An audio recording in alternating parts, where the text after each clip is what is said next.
All right, so y'all back with the Apex Gamer channel. We're doing another featured fighter request, you know, that whole 9 yards. We're doing another one of these. We're doing Dustin the Diamond Poirier. In today's fight, it's Dustin Poirier is me versus a Nate Diaz that I played online. Fight just happened. Doing the post section, doing the pre-section as the post section. You already know what it is. I'm working with the new format. I'm trying new things. I'm trying a different format to keep my videos within a certain time frame, so I'm not in these 30-minute videos, which takes 2 hours to render, so I can actually get these things out quicker whenever I'm doing them in a shorter format. So that's why I'm trying to condense and consolidate and get as much information into shorter format videos as many times as possible, especially for these, because with these, a session can go from me recording 2 fights in 30 minutes to me recording 2 fights, taking 2 losses, and then now it's like I recorded an hour's worth of footage for what it will eventually be only 2 fights in the video anyway. So let's go ahead and take a look at this perks real fast. We ain't gonna spend too much time because you know, this first section of my first time I tried this format, the first section was like 6 minutes, so we ain't doing that this time. So we're coming in with a 93 striking speed, which is really good. 91 power, not the greatest, but really good, because Dustin Poirier does hit pretty hard. He's a more, they say he's a brawler, but he does land his punches really clean, and he lands his punches with the correct technique, so I can see why his accuracy stat is really good. His blocking, he does block a lot of shots in real life, so his blocking probably should be a little bit more of a focus than his head movement, because, you know, I mean, I can see, you know, give or take, it's 90-89. Let's leave it at 90-89. Let's not change anything too much. But his footwork is a 92, which is good. He does move his feet really well, and he kind of fights from he switches stances a little bit in his fight, but he more so switches from stationary to like a box stance, like Mike Tyson, like switching to squaring off your hips. He does that more often than he actually switches stances, so it makes a lot of sense. Let's take a look at his grappling. His submission defense and his submission offense are the highest in his repertoire, but I think his submission offense should be a little bit higher than that, because he's finished some pretty credentialed guys with submissions. He choked he choked Max Holloway in Max Holloway's first UFC fight. So a world champion, he submitted. You know, he submitted a couple other guys too with Darce chokes, and you know, so he's got some pretty good tools in the tool chest. So takedown defense, takedown offense should probably be a little bit higher than takedown defense. Well, he doesn't really get taken down, but he does perform takedowns. So I can see that takedown offense being 90, and that being pretty fair for who he is. His top game should be about, you know, maybe 88, not 86. I can see an 88 just to give him a little bit more top presence, because in fights like against Anthony Pettis, he did control the mats, and in the fight against Joe Duffy, he did control from the top really well. So he does good work from the top side. So I would, you know, I would argue for a little bit of a rise, but you know, it is what it is. Striking stamina, 88, 87, 89. So you know, you don't really want to go too crazy against a Nate Diaz, because Nate Diaz has got a lot more to offer as far as that stuff goes. But you know, it is what it is. Chin health 85, 88 body strength, 88 leg strength, 90 toughness, 90 heart. That's good that they went that direction with him and gave him more of the like ability to stay within the fight. They gave him like the wherewithal stats, the stats that keep him in the fight longer. Might not necessarily, you know, he might still get rocked, he might still get hurt, but he still has the stats to kind of like get his bearings about him. So we fought a Nate Diaz. Nate Diaz's stats, that's what it looks like. He's a little less accurate than we are. He punches a little less harder than we do, and he punches a little less fast. He doesn't punch as fast as yeah. Oh, definitely way slower. So his punching is way slower. And, you know, so we kind of had the striking advantage as far as that goes. Nate has a better head movement stat, but realistically, I don't know. That's kind of weird. Nate Diaz doesn't really move his head that much in fights. He blocks more than anything, but so his blocking is really high, though. I think I'd rather him having a 94. Well, I don't know. And he switches stances a lot in fights because, I don't know. That head movement stat could be a little bit lower, because I think it's a little too high. I think that's a little too high, and his blocking stat is about what it needs to be. It feels fair, because he does block pretty good in MMA. He actually fights off his block a lot. Submission offense and defense, serious bottom game, serious top game. So you got the stats, you got the skills to pay the bills. But you know, we about to get this fight in with him, and we're gonna see what's really crack-a-lacking out there in ranked. So we're gonna advance to the next fight. We're gonna advance to the fight. I'm gonna show you his chin. He's got a really good chin. He can survive for a long time because he got really good heart. So he's kind of, you know, he's kind of one of them picks, man. He's kind of one of them picks that's kind of hard to deal with. I don't even think I showed Dustin's perks. I did it again. I did it with yesterday's video. I did it with this one. I showed all the stats and then skipped the perks. That's Nate's perks. You know, he's got marathon level 2, body snatcher level 2, guard specialist level 3, high altitude level 5, weathering the storms level 3. So he can survive pretty good, and his perks help him to survive. We got tapper ready, opportunist, and counter puncher. So counter puncher would normally work really well, but slipping isn't really the greatest state, so I don't really slip too often anymore. But when I do slip, I try to make it count, And counter puncher is a good perk for that. So let's jump into the fight. Hope you guys enjoy the video. Hope you guys are enjoying the new format. If not, I will make changes. Don't worry. This ain't nothing set in stone with me. Everything is just, just based on popular demand. Whatever people are asking for, however people see it, that's usually how I do things. But let's go ahead and catch this fight, and then we're gonna see what's crack-a-lacking at the end. See ya. All right, so we out here with Dustin Poirier. We're fighting a Nathan Diaz. We're gonna see how this thing plays out. We're gonna see how this thing shakes up. We got the new and improved Dustin Poirier. He got the little hairdo. Dustin Poirier, I've had the pleasure of meeting the guy in real life. He's a pretty cool dude. I met him before he fought McGregor. So it was like before Conor fought Diego Brandao and before Conor fought Seaver. So it was a pretty long time ago that I met him. He used to train at the gym that I trained at for a long time before he broke out. And then once he broke out, he moved to Florida, and he kind of, I missed that window of training time with him. Like a lot of the guys I know sparred him and trained with him a lot. But, I missed that window because I was late to the party a little bit. I showed up late to the party. If I'd have been training at that gym in 2012, I probably would have caught him. But by that time, I was over there at, I wasn't training until like 2013 is when I really picked it up. So, I could have caught him. I could have caught him in there a couple times. I've seen him work out with some of the guys. He's real cool with one of my coaches. They're like best friends, so they hang out for real. they cool for real. They hang out pretty much every time he comes in town. He comes in town to see my coach, and then they chill and kick it. The whole 9 yards. But Dustin's a cool dude. I've never had anything bad to say about the man. The man comes hard. He comes to fight. He's always been that way since back in the WC days. He's always come hard, He gave Max Holloway his first UFC loss too, so something a lot of people probably forget. He gave Max Holloway a pretty hard night.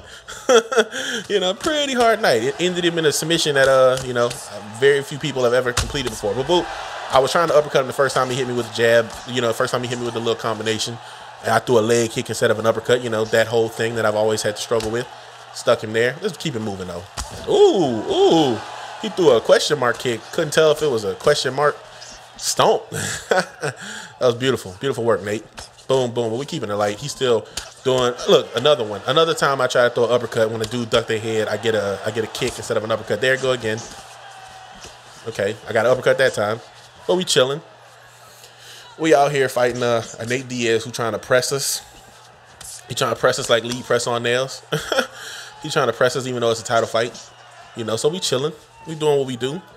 You know how Nate is. He got pretty good cardio. I ducked one time. He got pretty good cardio, pretty good endurance.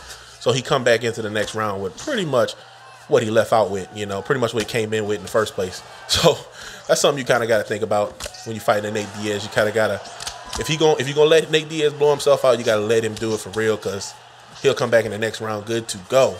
So don't try to blow yourself out trying to compete with Nate, because you'll find yourself in a very precarious situation real fast.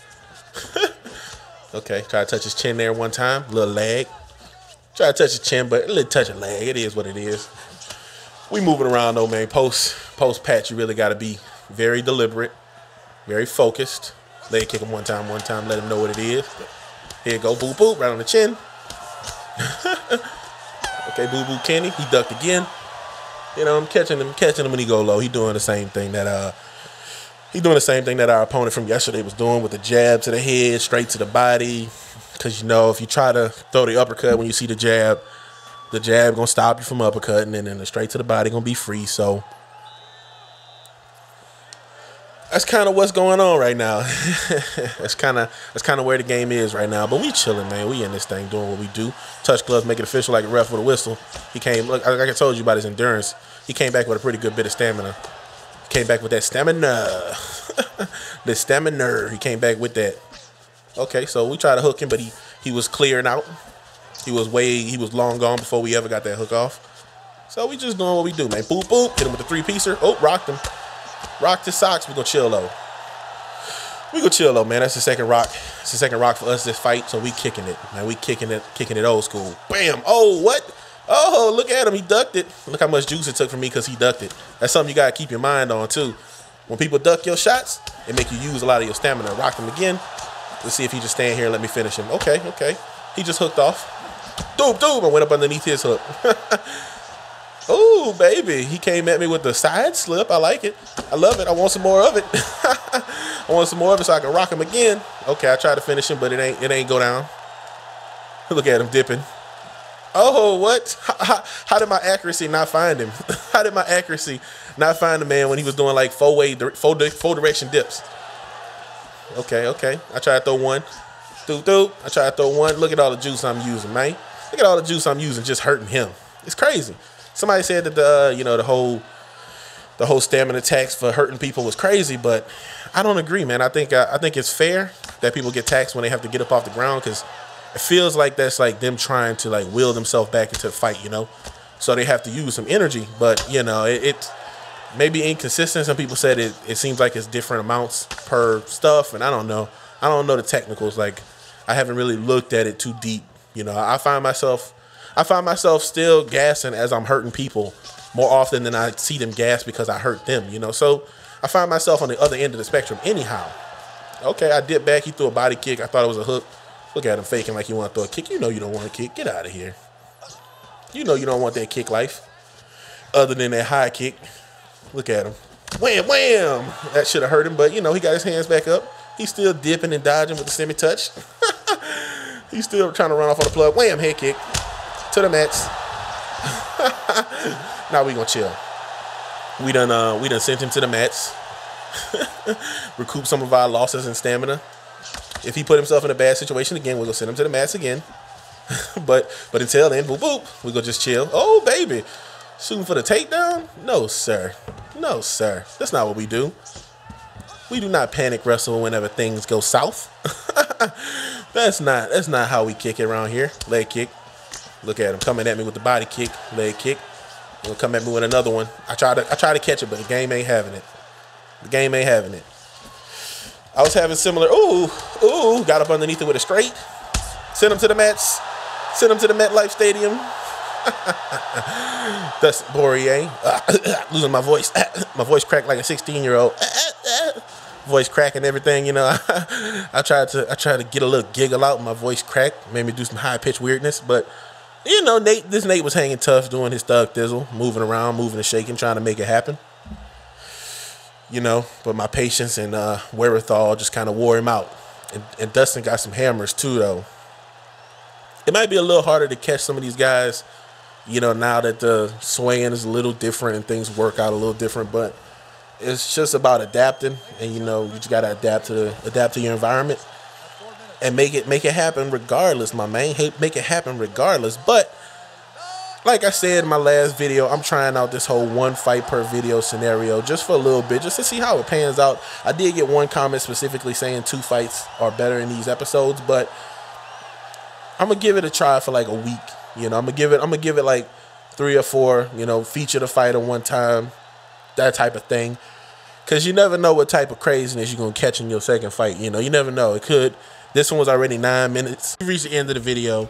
And you know what time it is. It's Bryant Apex Gaming Channel. You got to see Dustin Poirier at rank doing his thug thizzle, putting some work in, fighting against a Nate Diaz, which is always a perennial guy, always a tough character to fight against, always hard to kind of move around with him because he's so long and he kind of controls the space a little different. So it's always a little awkward trying to get in there with Nate Diaz and trying to mix it up because he's got a lot of physical advantages that makes him a really good pick because he's really long. But we had to make it do what we do. Had to hang in there. Had to look for our opportunities. As you notice, my style has changed. If you notice, you're seeing differences in my style, and it's a recurrent thing. But I'm constantly trying to improve. I'm out here working. I'm training. I'm trying to figure it out. Trying to figure out ways to be as successful as I used to be with different tools. So it's kind of just opening me up to different tools. I don't agree with the changes that were made. I don't think that they are mutually beneficial to everybody who plays the game. But I guess that is what it is. The loudest voice, the loudest wheel gets the squeakiest wheel gets the grease. So it is what it is. We ain't gonna complain. We gonna play the game, man. It's you know how many games I sat through that were horrible games, and I sat through and played them things, even though they were bad, and I just wanted to play them. This game was not by any stretch of the imagination a horrible game, so I can easily adapt and stick it through this one because it ain't that bad of an experience that you can't stick it through. Now, some people do have a way of making it rough, but you just gotta take that on the chin, man. It ain't nothing to it. These digital W's don't mean nothing to me. No way, no how. But if you've been on the channel, you watch this video, and you've seen it this far, and you haven't subscribed to the channel, consider joining the team, joining the family, joining the army. Most importantly, joining the conversation. This has been Bryant, the Apex Gamer channel. Talk to you guys in the comment section, and see you soon on the next video. Peace.